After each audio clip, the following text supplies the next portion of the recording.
Well, as you said, I was a competitive figure skater and trying to eat healthy for my skating career. But when I started reading health and nutrition books, I was a teenager because my father was overweight and sickly.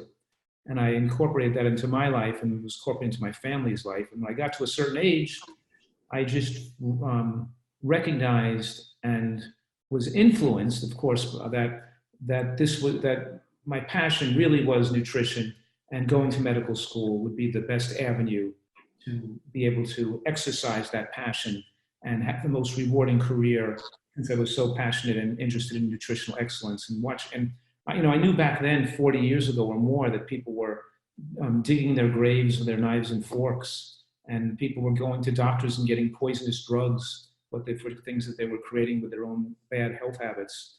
So as you said, lifestyle medicine is 1,000 times more effective than taking medications and then conventional medicine, which just give people poisons on top of their already toxic and dangerous diet. Removal of cause is what always made sense to me. And that is, when you hit yourself with a hammer and smash up your hand, you don't want to just take a pain medication for it where you give yourself another smash the next day. You want to stop hitting yourself so your body can heal.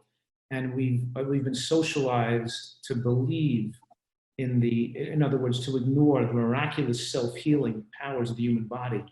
And my whole career has been based on, when you establish this optimal environment for healing, we can let the body heal itself. And autoimmune conditions like asthma and rheumatoid arthritis and psoriasis and lupus can go away. And people can get rid of their type 2 diabetes and become non-diabetic. And your blood pressure can go back to normal again. And your cholesterol could lower, and your heart disease, the obstructions and blockages in your blood vessels, can melt away, and you can get back to good health again. And we have an unprecedented opportunity in human history to age slower and to live longer than ever before with all we've learned about nutritional science. So my message is, it should be reading, writing, arithmetic, and nutritional science taught in elementary schools and in school, and to young people. We should be learning it as the basis of our educational process, because nutrition is the most critical information that controls our intelligence, our creativity, our emotional state, our health, our longevity, and whether we get cancer, heart disease, strokes, or dementia. We have the ability to win the war on cancer right now. We know how to do it. People don't like the answer, but we know the answer. And if people would eat the right type of diet, we could wipe out more than 90% of cancers and probably more than 99% of heart disease. So we really have the answer for what ails the modern world, and people now have to learn it and embrace it. Wonderful, thank you. So you're saying that these chronic diseases are really reversible, and this is really astonishing. And when I tell any of my patients that, they're absolutely shocked. So please tell us more.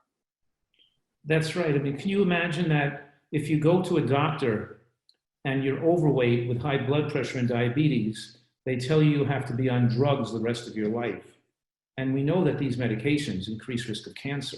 And in many cases, they make the diabetes worse and accelerate a person's death because they make a person gain weight. Statin drugs make you gain weight. Diabetic, the sulfonylureas make you gain weight. A lot of the medications, even beta blockers, can worsen diabetes control and make you gain weight. The point I'm making is, these medications accelerate the disease process, and they give people psychologically the impression that their numbers look better on a blood test or with a blood pressure cuff, so they're okay because their numbers look better, and they keep getting sicker and sicker. And of course, they don't change the way they eat. And it gives them the intellectual and emotional support that they're being adequately treated with drugs. If we never had medications, doctors would be forced to tell people, you have to drop 20 pounds, you've got to start eating more vegetables, you've got to stop eating sweets and honey and maple syrup and fried foods. I want to see what you eat. I want no salt in your diet. I want to see you back in 2 weeks. Make sure your blood pressure's down. If we didn't have medications, people would be forced to change their lifestyle to get well. And then we wouldn't have had this crisis in healthcare, where healthcare has exploded with expenses beyond belief, and a population where we have a growing waistlines and growing number of people having autoimmune disease and cancer. And I'm saying this growing problems are directly the result of the pharmacology, the medical pharmacology complex, and of course, mixed in with the fast food revolution in there too. and that people think they can go to doctors and make themselves look better with drugs. They don't have to have any personal responsibility, and they can keep eating the wrong diets. So in any case, what I'm saying right now is the most rewarding part of my career is telling people they absolutely can get off their diabetic medications. And just as they can lose weight, they get off, if they eat right, they can lower their blood pressure back to normal, and they can melt away their heart disease.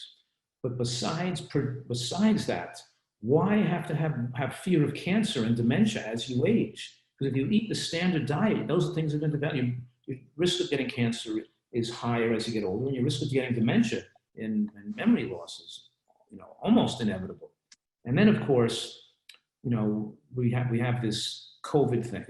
Well, of course, I'm mentioning autoimmune conditions, and one of the biggest reward is getting people with lupus that can kill a person, or psoriasis, or psoriatic arthritis, or rheumatoid arthritis, or Sjogren's syndromes, or all types of mixed connective tissue diseases and pain syndromes like fibromyalgia, where people can absolutely get completely better and not need medications at all for the rest of their life. And that's so critical because the medications prescribed by rheumatologists are chemotherapeutic agents that are cancer-causing drugs. So they're the drugs that are most toxic and most linked to cancer, even more than blood pressure medications and diabetic medications are. And of course, and with all these sick people who are eating improperly, and we have our whole population is overweight and malnourished, and then a simple virus like COVID-19 can come around and start killing people and putting people in ICUs on ventilators because their nutrition is poor and they're not taking good care of their health. Wonderful. That's really interesting to hear. How long does it take to reverse disease in your experience when you have someone who's had diabetes for 10, 15, 20 years? What do you see in your experience as far as the actual reversal? It varies, but I have a man here right now who was on medications for diabetes with his sugars uncontrolled, over 300 when he came in, and his sugars were totally normal now after 2 weeks. Taking him off all medications, his blood pressure was like 200 over 110 when he came in, and he came straight from the hospital here on 3 medications to control his blood pressure. And then when he was here a week, his blood pressure was normal. I could take him off the medications, but usually people get rid of their diabetes in the first month, but then by 3 to 6 months, 90% of my type 2 diabetics are diabetic free, meaning they don't require medication. They're fasting, morning sugars stay below 100, and they've lost enough weight and eaten healthfully enough for the beta cells to start functioning better, and they get more natural insulin production and they reduce their insulin resistance. So usually their blood pressure and diabetes come back to normal within the first months, but sometimes it could take 3 to 6 months. There's also, of course, some people with type 1.5 diabetes that have burned out their beta cells for so many years of using drugs and eating poorly that there's a small percent, but that can't reverse it totally, but that percent is under 10%. And does it make a difference how long they've had it, or do certain people do better than others? It doesn't really matter how long they've had it. Usually the person who has been many years taking the oral medications like glipizide and gliburide and the sulfonylureas, many years of taking those could burn out your beta cells in the pancreas, and then they had to move on to insulin after all those years of taking it. And so some of those people don't have full beta cell function. But we always have them take less medication.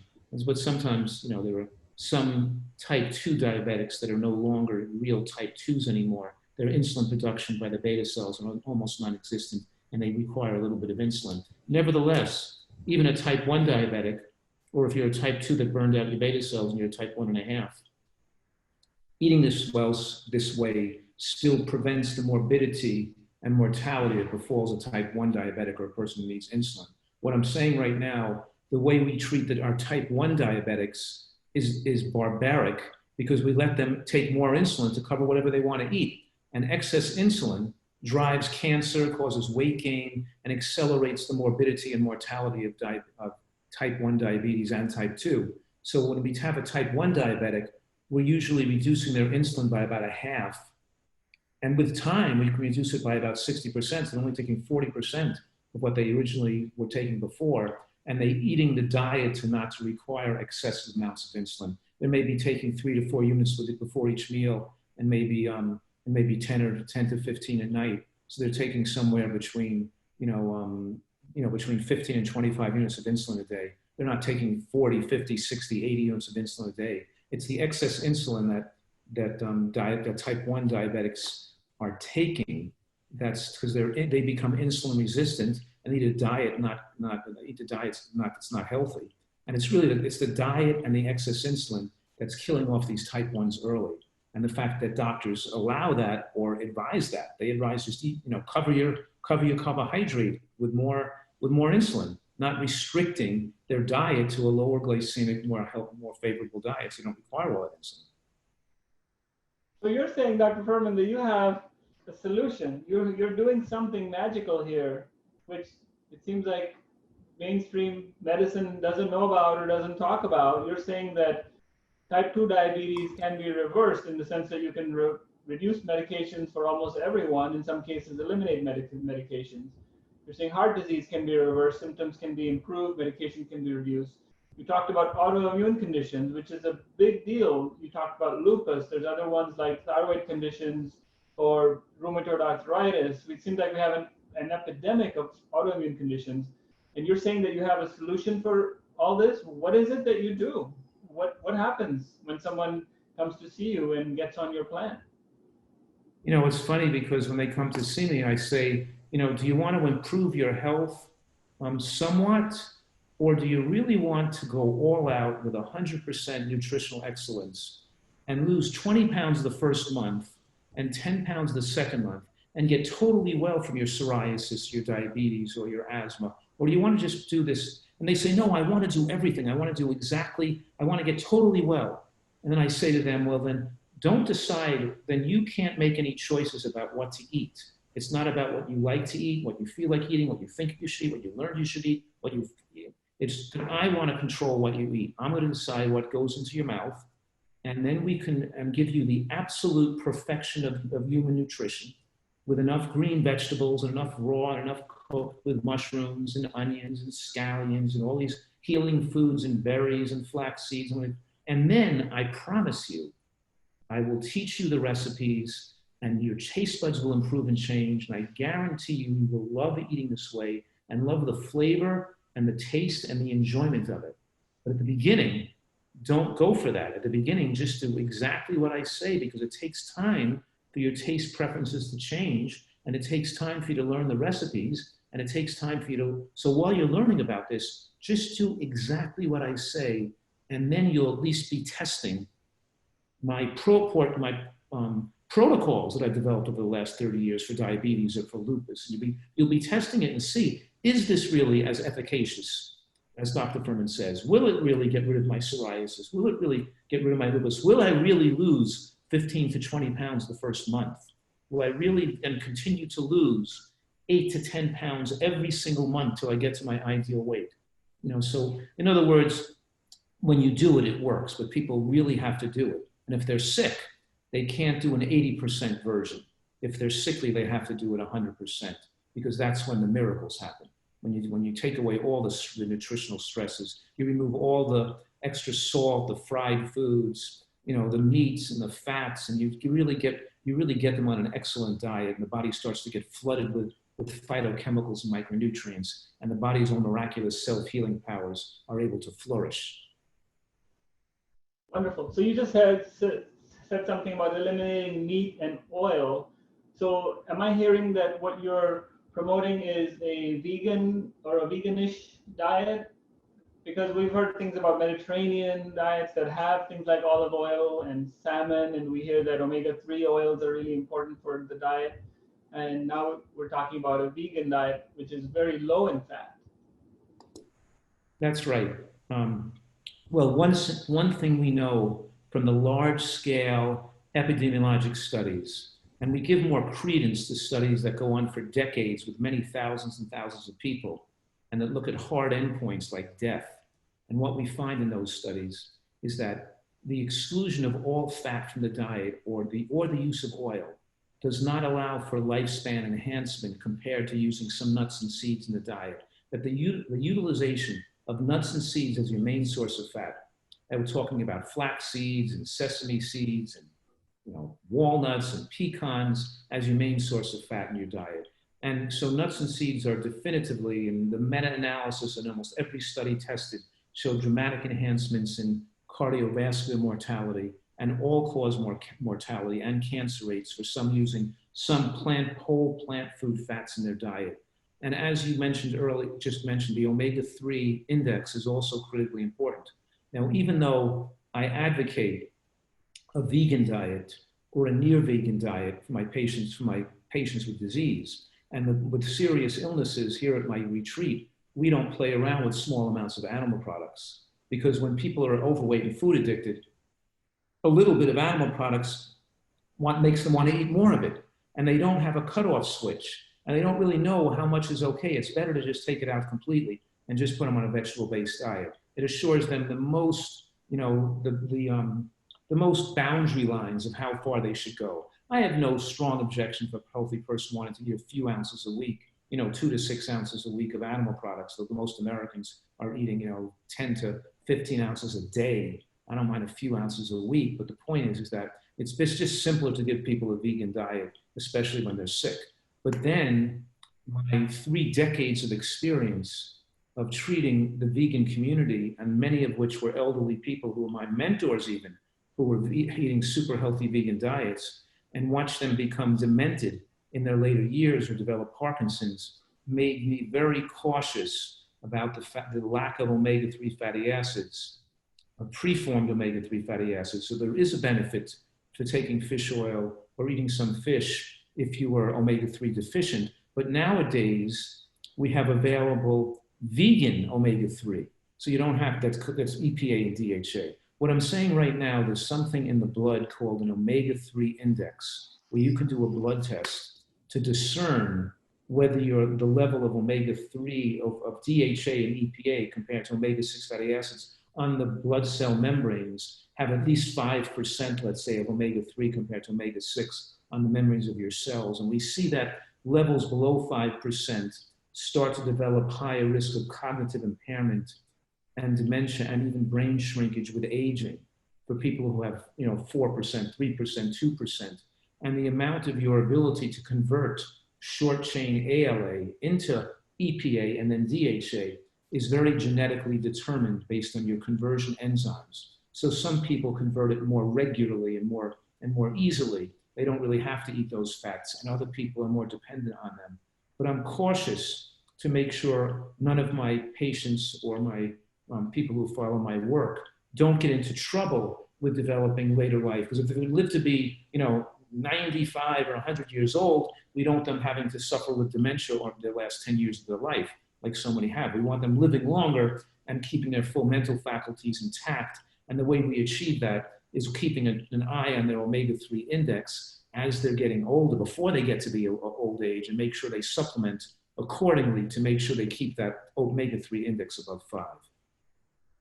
Beautiful. Dr. Fuhrman, we have over 20 questions already, so folks, keep the questions coming. You guys are coming in from all over the world, and again, we're delighted and privileged to have Dr. Fuhrman with us today. And we'll start taking those questions in just a few minutes. I have a couple more questions for him, and I know he has more of a message to share with us too. But a lot of the questions are along the lines of, what is a sample day or what is a sample diet? And Dr. Fuhrman, one of your messages that stuck with me from very early on was, you coin words and you have all these acronyms, and I love G-bombs. And then I've seen a version of that, F and G-bombs. Can you tell us more about that? G-bombs was originally designed to represent those foods with the most scientific support and documentation in the scientific literature to show protection against developing cancer in later life. And it stands for the GBOMBS, stands for greens, beans, onions, mushrooms, berries, and seeds. I want people to eat these foods every single day, because I do. I eat greens, beans, onions, mushrooms, berries, and seeds every single day.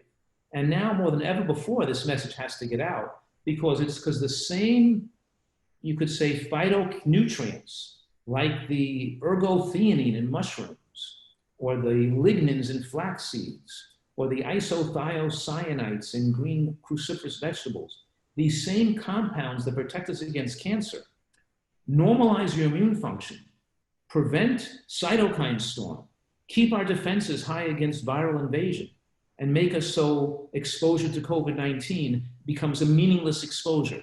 The same foods and the same substances that protect us against cancer support the immune system, so our immune system doesn't allow viruses to take a more pathogenic form, to replicate uncontrolled, to invade body tissues, and to cause excess inflammation. I'm saying something that's people are not talking about sufficiently in the media, that we can reduce this fear and stop these deaths if people ate healthfully and ate their G-bombs and stopped eating sweets and high glycemic carbohydrates like white rice and white bread and white flour products and fried foods and oils and high sugary things like honey and maple syrup and sweets. If people started eating really healthy and took in their big salads and vegetable bean stews and soups and chilies, and they started eating properly, COVID-19 wouldn't stand a chance. It would be long gone by now. But we have a weakened population of all ages, and the more overweight you become, the more pro-inflammatory your tissues are. Fat cells spew out cytokines and lipokines and reactive oxygen species and make you more prone to inflammation when you get a viral replication in the body, and an immune system response to the viruses just make you get a tremendous amount of inflammation in the body. Even when we see a relatively younger person who gets seriously ill or even killed from COVID-19, it's they're eating all kinds of junk food and fast foods, and their immune systems are not functioning well. So, what I'm saying right now, it's not just age, it's because the years that you go on and gain weight and eat unhealthfully, people get older and their immune systems are really in bad shape. And those with chronic disease, of course, have poorly functioning immune systems. They wouldn't have developed chronic disease. And I'm saying here that there's no such thing as a healthy overweight person, because fat cells is dangerous tissue that spews out reactive oxygen species and pro-inflammatory substances that make you insulin resistant, that promote excessive activity of aromatase, which makes you produce too much estrogen. And there's a lot of factors, there's a lot of dangers that fat on the body create to shorten your lifespan. And now in the COVID-19 era, being overweight and eating poorly is like committing suicide, because if you get sick, you could be dead, you could be killed. So if you weren't going to take this seriously before, of eating right and getting your weight down, now's the time to do it. By the way, the basic principle of a nutritarian diet is this: the most foundational principle, the only proven methodology to slow aging and to extend human lifespan, is moderate caloric restriction in the context of micronutrient excellence. Trying to get as much nutritional bang per caloric buck as you can. Pick foods that have a full rainbow of important nutrients per calorie.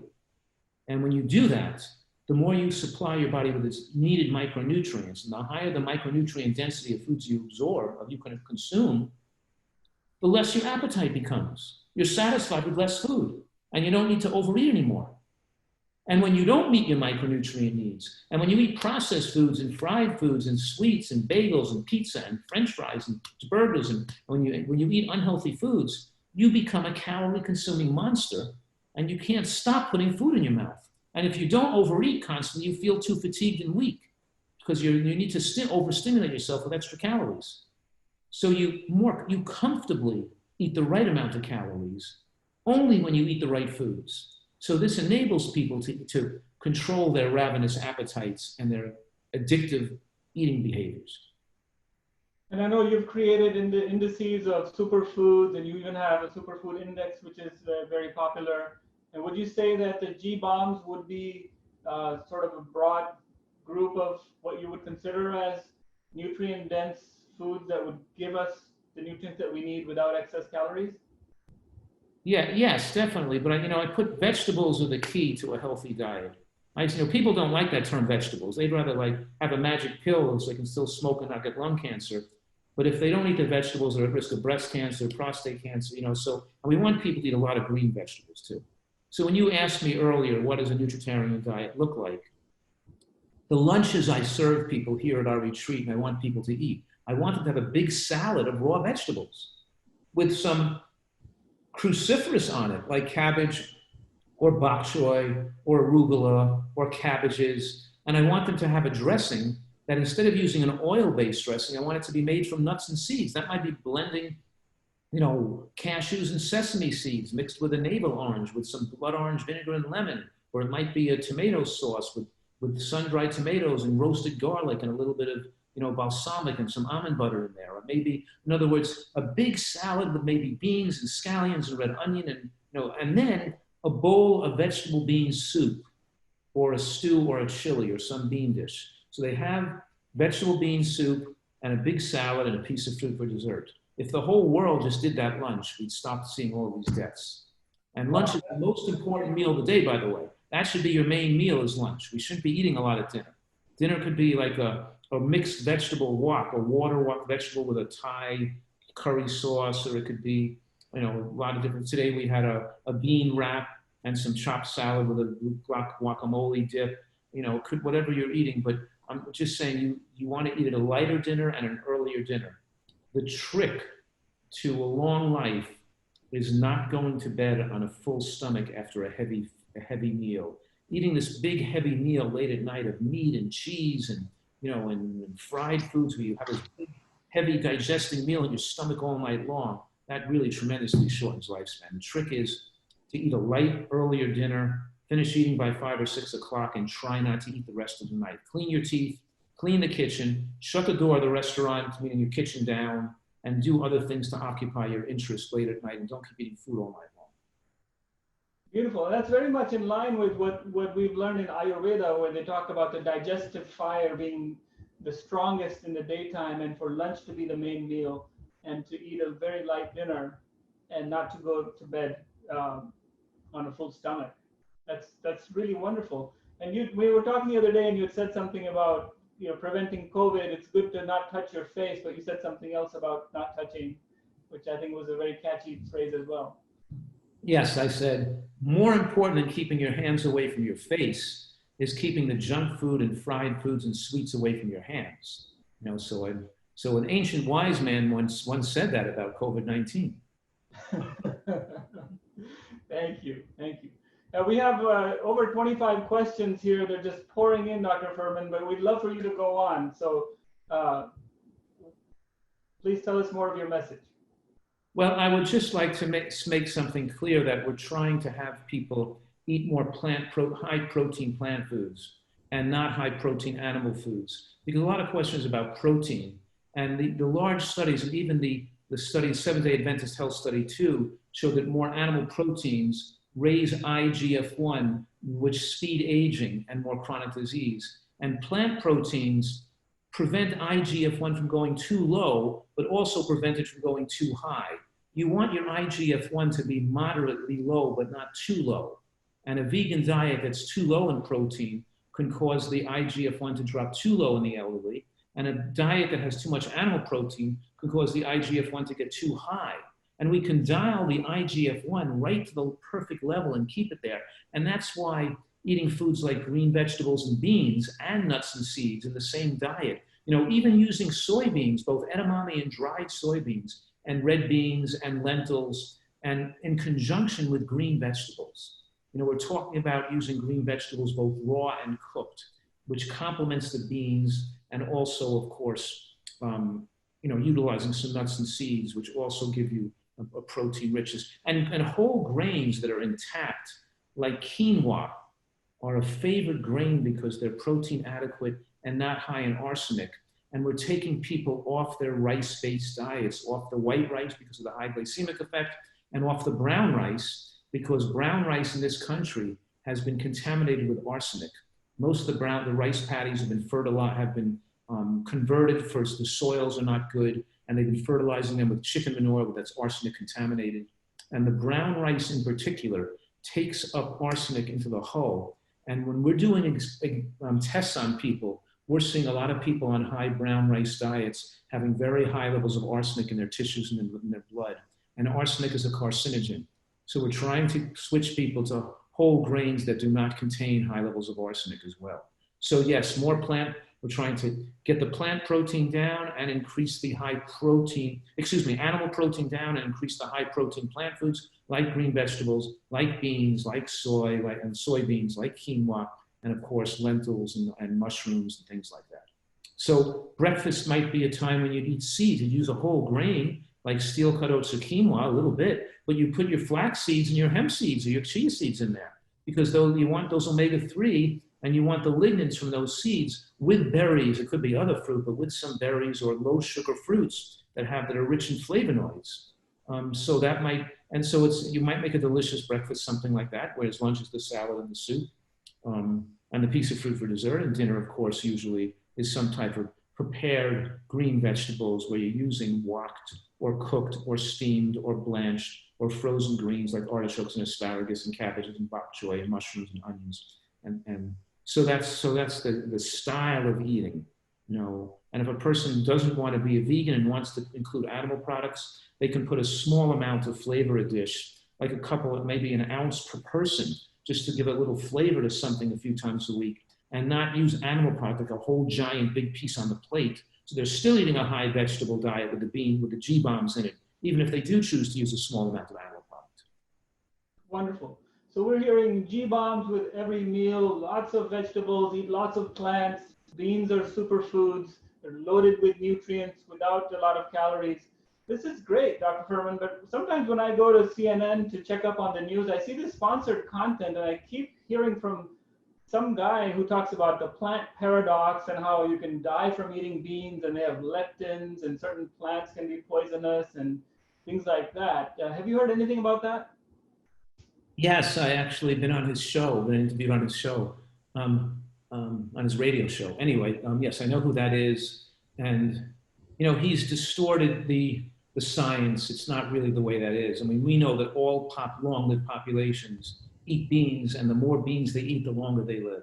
So number one, bean consumption and bean eating is linked to longer life. But it is true that when you don't cook beans sufficiently, especially red beans like azuki beans and kidney beans, they have a gluten in that if you don't cook them thoroughly, they could cause a problem in some people. And they're not, in other words, they're not healthy to eat beans if they're not thoroughly cooked. We do recommend that when people eat beans, they soak them overnight and they move the dirt, you know, mix it around to take the dirt or the stones out of them, throw the cleaning water away that they soaked overnight in, and then cook them well in a pot, in a soup, in a pressure cooker, in a fast, slow cooker, whatever it is. Keep them on the flame if it's a long time to make sure they're soft. Then the glutenins are deactivated. Those parts of the beans are not harmful when you let them cook long enough. And so that's one answer. But the other answer is, it is true that a small percent of rheumatoid arthritis patients are sensitive to beans, and it's better when you're trying to get them off drugs and reverse the rheumatoid arthritis to take away the beans first. Some people are sensitive to nightshades. Some people, as you know, are sensitive to gluten in wheat, and some people are sensitive to these lectins in beans. And I have a person here now at my retreat who came in on 150 milligrams a day. I'm sorry, 150 milligrams of narcotics, plus 20 milligrams of steroid, plus her autoimmune drugs, plus, 6 Tylenol a day and 10 Motrins a day. She went on so many drugs when she got here. And so what I'm saying right now is she's doing wonderfully. She's almost off all medications without pain right now. And I slowly but we had to take the beans out of her diet because we moved the beans in and out, and we figured out that the beans were bothering her. So we've slowly advanced her diet and customized the program for her. So there are some people who have damage to their lining of the digestive tract that can be sensitive to beans, and we may eventually be able to reproduce them, a year from now when she's really healed all the way. Wonderful. So my mother-in-law has osteoarthritis. She's had a knee replacement. She's had neck surgery, back surgery. She's in a lot of pain all the time. Now, granted, it's not autoimmune, but do you see people like that, elderly people with chronic pain from arthritis that gets better with eating a nutritarian diet? Yes, I do. I mean, obviously, we can't reverse everything when there's calcified, when the cartilage is gone, and when the joints are destroyed, and when you're bone to bone and there's no cartilage there, and you have calcium spicules. Some things are too far advanced, but general inflammation is reduced or eliminated, especially if we catch things early. So inevitably, people feel better. But of course, joint damage could occur that becomes irreversible at some point if you don't start doing this soon enough in life with that kind of an illness. You know what I mean? But so sometimes it's like the same things with with stem cell treatments of cartilage degeneration. Once the cartilage is gone, there's nothing for the architecture for the stem cells to adhere to. So we have to try to get people eating healthfully earlier in life and doing the right things. And of course, sometimes foot pronation can increase the risk of knee and hip osteoarthritis. We look at their stance and whether they need to put a wedge in their shoe to make sure their feet are held in the right direction. A lot of things we do biomechanically, including allowing muscles that have become spasmed and hard to get soft and get nutrients in them, because they can be constricting, causing inflammation, restricting blood flow and nutrients from getting to the joint capsule or getting to the. So some people are in pain because the muscles are in spasm, and feeding them healthfully is not going to get them cured because the nutrients can't get into the muscles because they're full of lactic acid and they spasm down. So we have to combine the diet with body work to soften the tissue and structural normalization to make sure their feet and their hips are in good alignment, and then we see people make progress.